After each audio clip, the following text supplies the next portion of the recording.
Hi guys, welcome back to the Library of Alexandria. And today, guys, is going to be one of my most requested reviews that I decided to wait until everybody stopped asking me and forgot about it before I actually decided to do it. And that is the Boosh Hero of Ages review. Book 3 of Mistborn Era 1 by Brandon Sanderson, and the conclusion of that opening trilogy. I told you that I was going to do a hard reset because I have so many reviews of everything that kind of built up that helped lead to burnout. Just thinking about all these things that I needed to be doing. I have so many reviews over the last year that are more than a year old that I just hadn't filmed. And I read Alloy of Law, and I was going to film my Alloy of Law review, but I realized that a lot of what I had to say, or not a lot, but much of what I had to say in my Alloy of Law review dealt with stuff from Hero of Ages. And so I didn't want to talk about Alloy of Law until I had talked about Hero of Ages, and because some of the complaints are similar.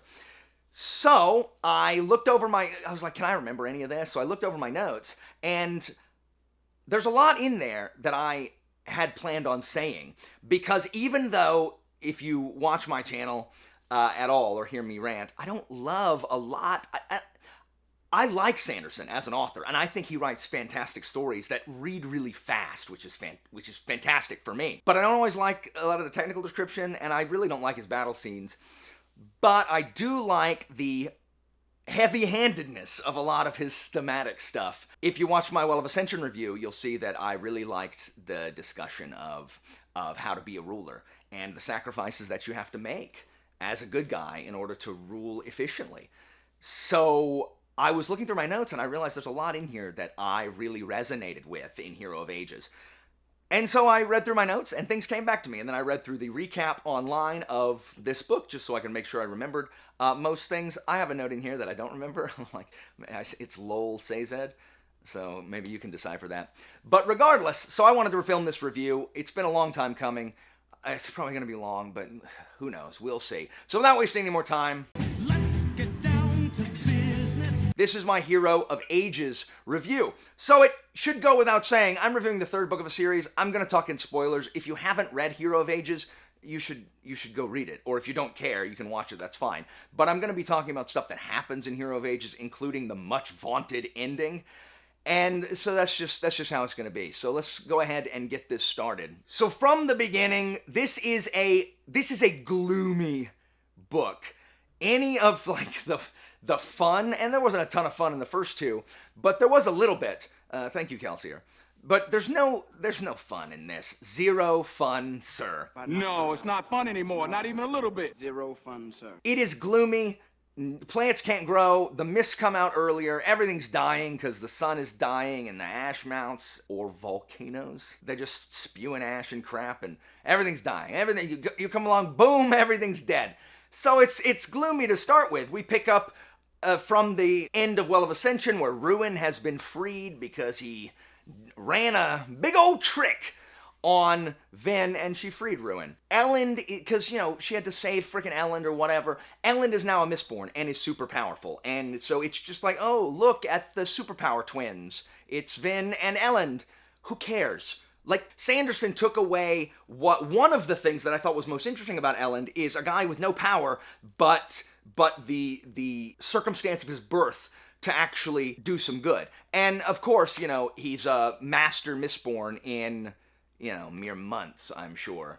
It's just, why did we have to do that? I don't understand why we needed to do that, but there it is. And overall, and sorry I'm being so negative up front, there's a lot I liked about this book, but just give me a second. One of the other things that I don't like about how gloomy and drag this book is this book seemed to make there be no purpose for book 2. Like, book 2 was about Elend learning to rule, and as I already said that, but all of Elend learning to rule, it seems like it was pointless.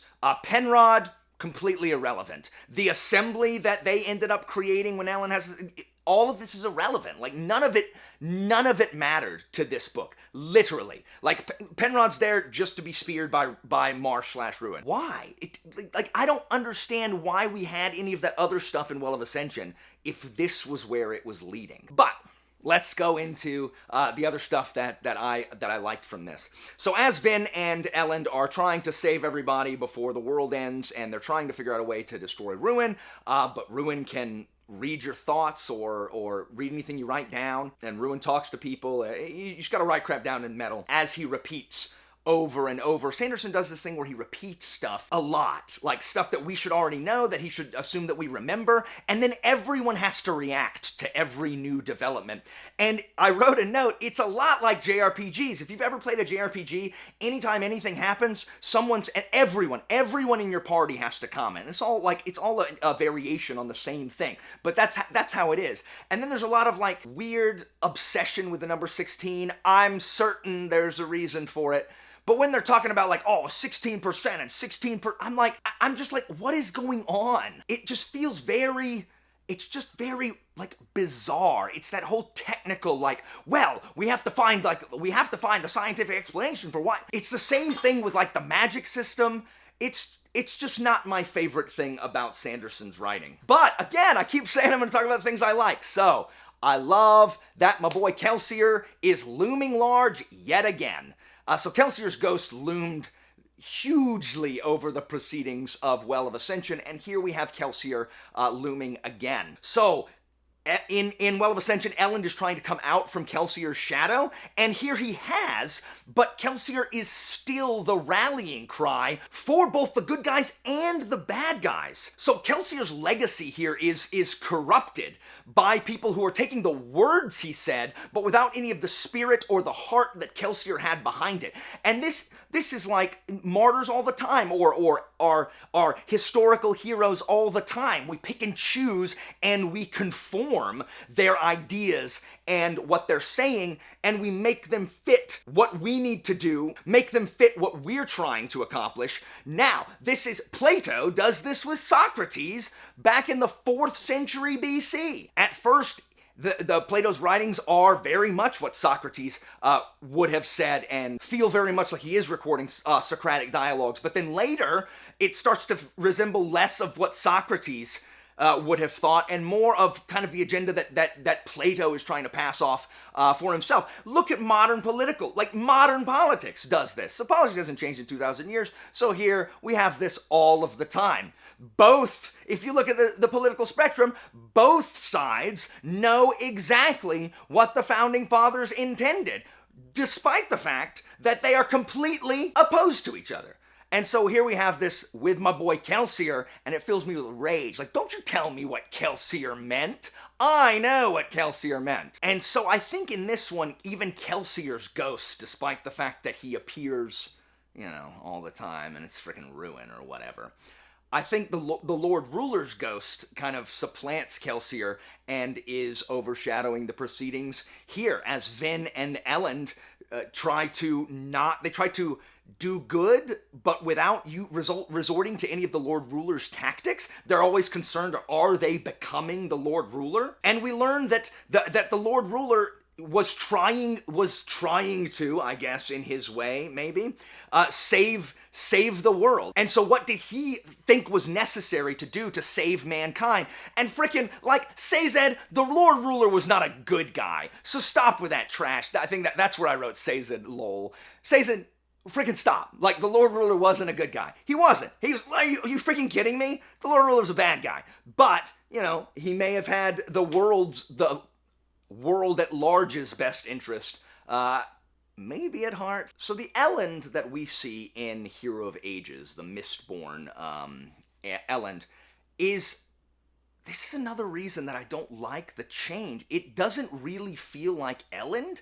It feels like somebody else. And, it feels like Elend really did die in the well, and someone else came back, because this Elend is much harsher than Well of Ascension, and I know you can chalk it up to, well, he's got to do what he's got to do, because he makes tough choices that are necessary, and he also keeps his distance from everybody so that he can do what is necessary. He does this because we understand that it's important for generals to think of their troops as numbers, not people. If you start to think of your troops as people, or the enemy troops as people, it becomes harder to send people to what is probably going to be their deaths, and it becomes harder to want to kill the people on the opposing side. So you have to think of them as just numbers on a spreadsheet or statistics, or else it becomes more difficult to fight the war you're trying to fight. So Elend is desperately trying to, even though he is making these harsh decisions and these tough choices, he's trying desperately, again, not to become the Lord Ruler, even though it would be much easier. But we do see how the Lord Ruler perhaps slipped into his Lord Rulership. Because the natural, Elend is trying not to become a tyrant. But we can see how easily it would be for him and for the Lord Ruler to have slipped into these roles, because the natural state of the populace is when there is time of crisis and instability and chaos, the number one thing that people want is a return to stability, some feeling of control over their lives, some semblance of the familiar. And this is why conspiracies tend to burgeon in times of crisis, because everything is so uncertain and unstable that people need something to latch onto that they are sure of to combat this anxiety that comes along with not knowing. And so Elend understands the decisions that the Lord Ruler made in the name of stability. He, despite everything else, and Sazed, he's not a good guy, but despite everything else, he did bring that stability. Now, it's not a great life, but it is a stable one. And so Sanderson explores here, and this is one of my favorite things to explore, is, again, I talked about this in Well of Ascension, is how new governments can begin to make the same mistakes as the old governments, and then, cover it up and rationalize it, and where tyrants come from. And one of my favorite things in the K.J. Parker novella Purple and Black that I talk about is, can good, and this is one of my favorite things to explore, can good come from bad things? Things that are objectively bad. Can good still come from them? So, the Lord Ruler's decisions were bad for a lot of people, but that stability was the byproduct of that. So that's where Sazed comes out and is like, oh, Lord Ruler, okay. I love how Sanderson explores these revolutions. We see how the new regime can be just as corrupt as the old regime, even if the specifics are different, and people who, that they have revolutions in the name of equality, and, all men are created equal, but some men are created more equal than others. Animal Farm is really the best at this. And so we see the citizen from blending into with everybody else because we're all the same, to, oh, well, now the important people, they need to be known, so the important people are going to wear red, but the citizen himself, the first citizen himself, he's the most equal, so he's going to be in blue. And soon things are, the new government resembles the old government. And guys, we see this so much in politics throughout history. We see it in politics now. The hypocrisy of the people in charge. Like, no, if we were in charge, things would be different and we would root out corruption. And then they get in charge and all they do is they're just the same corrupt as the people that were just ejected. We see it all the time. The hypocrisy of those who denounce other people. A more cynical person than I said, if you want to cover up your own corruption, accuse the other person of the thing that you're doing. And so we see that we see that here. I really like the struggle when dealing with Yeoman. The idea of going against someone who is more or less doing a good thing or the right thing, but necessity demands that you have to take from them. Which again, can something good come from something bad? And this kind of culminates in the idea of free will and the population of, the population that a government is over. If the free will of a population, if something is forced on them. If something is forced on us, meaning we did not have a choice, if something is forced on us, if the end result is good, is that action still inherently bad because it robbed the populace of its choice? So even if the net goal is good, does the fact that it was forced nullify that good with the removal of choice? And this is all very complex. It's not very subtle, but it's all very complex, and I love it. And this is my favorite part of Well of Ascension, and this is dealing with the relationship between government and the populace, and free will, and tyranny, and hard choices in rulership. All of this, my favorite stuff, in really this whole trilogy. And at the root of all this is Elend struggling to accept or even have that desire to increase his power, even though without that power he doesn't have the ability to protect the people that he's sworn to protect. So does all power corrupt, even if it begins to be used well? Does the amassing of power always corrupt the individual, or can it be, can it be fought back? Can you desire power for good and then still use it for complete good, instead of lending to the more tyrannical tendencies that come with that accumulation of power? Just good stuff. I love it. All right, now to some things I liked slightly less. There's a lot of like, oh, this is important. It's going to be important later, but we don't really know when. So there's a lot of that. I don't like Sanderson's fight scenes. I just don't. I don't think he's very good at writing fight scenes because there's just so much loss of momentum with every explanation of every single metal that, like, we already know. I've read 2 books of knowing what this stuff does. I know they can freaking jump around and throw stuff and repel it. That's fine. Why, this late in the game, do I still need all of that information? I also don't love, it is very clear, it is clear that hemalurgy was planned from the beginning, but because literally there was no mention of it, despite the fact that the Inquisitors have been using it, and the Lord Ruler obviously knows about it, and Marsh, despite that, there was literally no mention, not one mention of hemalurgy from book 1 to book 3. So it feels like a giant retcon. I know it isn't, but that is the feeling that I got as all this hemalurgy stuff is coming out. The little epigrams at the beginning, they just feel like an instruction manual on hemalurgy, like, hey, here's how this works. And they were just so much less interesting than they were in Final Empire and in Well of Ascension. I didn't feel like there was some big mystery I had to figure out that I was missing out on like I did in the first 2. And so that was just kind of a disappointment. Hemalurgy's dumb. I mean, I do like the Xanatos Gambit nature of Ruin, how everything that happens was Ruin, but really Preservation. So Ruin has these Xanatos Gambits, but Preservation had a Xanatos Gambit on top of Ruin's Xanatos Gambit, how everything, the creation of the Inquisitors and the Koloss, all of that was just part of the plan. I love that crap. So I really like that. And I also like how the winning side is not always the right side. And you can look throughout history, like, the right side doesn't always win. I'm not even sure the right side usually wins, or sometimes wins.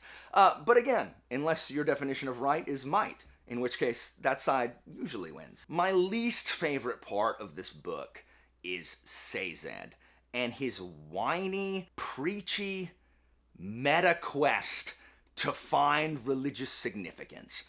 And it's just like I'm sorry Tindwyl got killed in book 2. Say that. I'm sorry. Like, you knew her for how long? Like, what? Like a year? And it's just tiresome. It's tiresome and it's childish. So Sazed is supposed to be this possessor of all of this knowledge, right? And it does not seem like he actually has any knowledge, or that he knows anything, or approaches it with any kind of a critical or intelligent approach. He's sitting there searching for these objective truths among these belief systems, which is just bizarre because they're belief systems that ipso facto, on their face and by their nature, by being religious belief systems, require faith. If you are searching for the objective truth where X equals X and A equals A, and when this, then this, every explanation, then it's not a belief system. Like, belief systems require faith in something, and yet Sazed is like, oh, well, this doesn't explain this, so I guess this isn't true. It's just, like, frustrating. Like, he nullifies just because he calls out to a deity or a god, and they don't immediately respond, that is proof that they don't exist. As if the gods, which by their nature are gods and divine and, varying levels of omniscience and omnipotence and omnipresence, as if they are genies waiting to be summoned by rubbing on some kind of electrum tablet, at and to serve at Sazed's pleasure, since he clearly is above the gods. And it just shows like monstrous arrogance on the part of Sazed. We're like, oh, well, I prayed to this god and it didn't answer immediately, therefore that god doesn't exist, because if I prayed and it didn't answer me like I wanted to, well, I'm the most important person in the world, so how dare you not respond to me? As if the gods don't have anything better to do than listen to Sazed whine. And he views the inconsistencies in these religions that he knows all about, that it's inconsistent, therefore it doesn't exist, it can't be true, and yet ignores literally every other abstract, inconsistent contradiction of the human experience. Like, look at human emotions. They contradict all the freaking time. Does that mean that humans don't have emotions? Or that human beings don't exist? Like, things contradict all the freaking time. And yet, he doesn't deny any of those. It's just, it seems a little pat. It seems like, hey, look at this. Look at how profound I'm being here. And it's just, it's like a teenager sitting in his dark room listening to his sad music because his girlfriend broke up with him, and he's reading the copy of Nietzsche that he checked out from the library, and now all of a sudden he thinks he's got all the answers and is some great new philosopher. It's like, Sazed, shut up! Like, quit your witching. Oh my gosh, Sazed. What a drag, guys. An absolute drag. And it sucks, because I love Sazed in the other books. Ugh. And then, as if I can't get any more ticked at flippin' Sazed, he comes up like, what a depressing dude. Like, everyone should have cut him off and been like, dude, you are harsh in everybody's buzz. You just need to go out there and let ruin kill you. Please leave us alone. Here he says, talking to Breeze, who's trying to freaking have some kind of hope in this, and Sazed's like, oh, this is not an era for scholars and philosophers. Scholars and philosophers do not help feed starving children. And this is the boneheaded crap that I have to listen to from my freaking representatives in my state. And you guys know, like, I don't like talking about, like, political sides, but I do care a lot about education. And when the people in, like, the people who are in charge of my state say, well, we need fewer philosophers and more welders, we need both, you rube. So yes, we do need welders. And I think in this country, the education system, I think we laugh at and poo-poo and treat trades as if they are not an important part of society, and that there's something inherently, like, lesser about doing a trade. But the answer is not to eschew all academia and to call academics and having an education and having a broad, well-rounded education. There's no reason to demonize that. A well-rounded education it exposes people to a lot of ideas, and that is what breeds empathy and compassion for people who are not like us. And when you have empathy and compassion for people who are not in your situation, well, then you don't develop this rapacious desire to rob everything from anyone and everyone. And you know what that results in? Food for people who are hungry, because you're not stealing everything, every last drop that you can get. So no, being a scholar and philosopher does not one-to-one equate for going out there and planting wheat for people to eat. You're right. But being a moral, compassionate citizen does lead to caring about those who are starving, and that can lead to people eating. So just stop. Like, just say that. Shut up. Whew, guys, got a little heated. Whew, I got a little heated. So, is this about Hero of Ages? Or is it just Alan's ranting corner? I do like what Breeze says in a similar conversation when he's talking to Sazed, that if you give up what you want most for what you think you should want more, you're just going to be miserable. And this is our society. Just look around. This is grass is greener syndrome, where we think we should want something else because, this is important, so why isn't it important to me? And so I'm going to chase this thing because I feel like it should be important, and that's how people, end up miserable for the rest of their lives. And so we should chase our passions and not think that we should want something else something else more. And yeah, I mean, it's like if your passion is not immediately marketable, because I like stop. Like I understand, guys. Why there's always people who want to come in here and just like crap on people like, well, they should think about that, like if how they're gonna pay for it. Like I freaking know. Like no one goes to college thinking like, oh, free money. I guess this is a number that doesn't exist. Everyone flipping knows that they're gonna have to pay that money back. I know that. But don't rain on what people like. You can find a job. Your job may not be in what you're passionate about, and that sucks. But you should study what you're passionate about. Now you should weigh on whether or not you're okay with having this kind of debt going in to the field that you want to go in. Like you need to be cognizant of that. But the fact that you're gonna owe money is not a reason to not do something. Like you just have to be responsible and don't take out, like if you don't anticipate that you're gonna have a job that pays you blah blah blah blah blah blah, don't take out loans that you're not gonna be able to pay back. But that isn't a reason that you shouldn't pursue something you're passionate in. It just isn't. All you freaking people who want everybody to be miserable for the rest of their lives, like, stop! This is gonna be my most thumbs down video. So, there are some freaking cool reveals, like the fact that the Lord Ruler's original, like, crew are the first generation of the Khandra. All of the stuff with Tensoon, like, I'm not sure I like, because I like me some Tensoon, and I don't know. There's a lot going on with the Khandra. There's a lot with, the Koloss. It's just a gloomy book with some really cool reveals. And there are some genuinely heartbreaking and moving moments, some really awesome set pieces and exciting events, and it is for the most part incredibly gripping as you wonder how they're going to get out of this. But, and okay, so here's what everyone has been waiting for. As it goes to its whirlwind conclusion, I was waiting for something more. As Sazed, ends up taking up both ruin and preservation and saving the world and becoming harmony, which becomes a problem in Alloy of Law for me. I was like, okay, I mean, that was neat, but the amount of hype.